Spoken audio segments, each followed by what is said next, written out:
Doctor Hemant Vishnu Savara. धन्यवाद सभापति महोदय। माननीय प्रधानमंत्री श्री नरेंद्र मोदी जी के नेतृत्व में आयुष्मान भारत योजना भारत के गरीब जनता, ग्रामीण क्षेत्र में रहने वाले लोग और पूरे देश के गरीब आदिवासी भाई बहनों के लिए वरदान साबित हो रही है। इसके लिए भारत की जनता हमेशा आभारी रहेगी। सभापति महोदय, लगभग 1961 बीमारियों के इलाज को इसमें शामिल किया गया है, परंतु कुछ बीमारियां ऐसी हैं जिनके इलाज में काफ़ी खर्च आता है, जैसे कैंसर, ट्रांसप्लांट, हार्ट की बीमारियां और रिप्लेसमेंट आदि। मेरा आपके माध्यम से माननीय मंत्री जी से प्रश्न है कि क्या सरकार ऐसे मामलों में अतिरिक्त वित्तीय सहायता प्रदान करने के लिए टॉप अप स्कीम लागू करने पर विचार कर रही है? माननीय मंत्री जी, माननीय मंत्री जी। माननीय अध्यक्ष जी, आपके माध्यम से मैं सदन को बताना चाहता हूं कि ये जो प्रधानमंत्री आयुष्मान आरोग्य योजना है, जन आरोग्य योजना, ये दुनिया की सबसे बड़ी हेल्थ एश्योरेंस स्कीम है। दुनिया, it is the world's largest health assurance scheme. जब ये शुरू हुई थी तो ये 55 करोड़, पहले 50 करोड़ लोगों को इसमें जोड़ा गया था।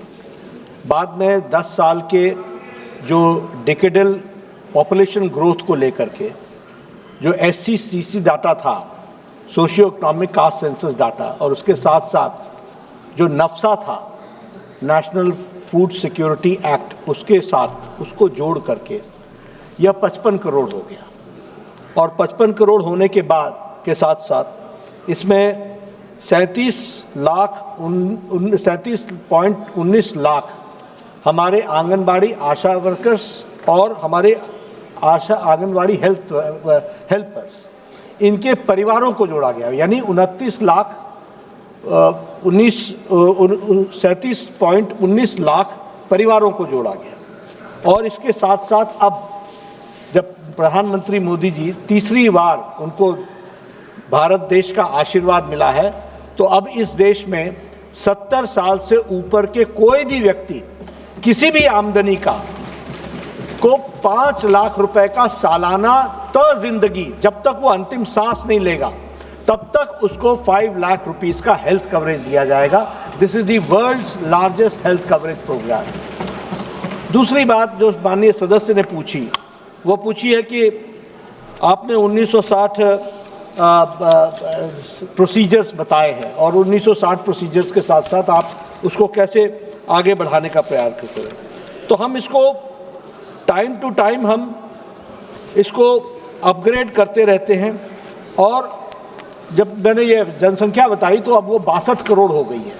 और जब मैं ये आंगनबाड़ी डेवलपमेंट की बात, क्षमा कीजिएगा, जो पैकेजेस की बात की, और उसके साथ साथ अब हम इसमें समय समय पर नए प्रोसीजर्स को भी जोड़ते हैं। जैसे मान लीजिए कि पहले था किडनी ट्रांसप्लांट, अब उसमें हमने बोन मैरो ट्रांसप्लांट भी जोड़ दिया है, कोक्लियर ट्रांसप्लांट को भी जोड़ दिया है। इस तरीके से समय समय पर जब कोई डिमांड जैसे आती है, उसके तरीके से नए नए पैकेजेस को भी हम जोड़ते हैं और पैकेजेस के साथ साथ हम इसको आगे बढ़ाने का प्रयास करते हैं। ये इतनी बड़ी योजना है माननीय अध्यक्ष महोदय, 62 करोड़ लोगों को 5 लाख रुपए का हेल्थ कवरेज सालाना देना, वो भी डिजिटली देना। इसके प्रोसेसेस में बहुत से सुधार टाइम एंड अगेन किए जा रहे हैं, क्योंकि ये कंटिन्यूअस प्रोसेस है, रेगुलर प्रोसेस है। जब ये 2018 में शुरू हुई तब से लेकर अभी तक इसके बीच में बहुत सी इम्प्रूवमेंट्स की गई हैं, डिजिटली भी बहुत सी इम्प्रूवमेंट्स की गई हैं, और ये इम्प्रूवमेंट लगातार चलती रहेगी और हम लोगों से फीडबैक लेते रहते हैं। श्री धर्मेंद्र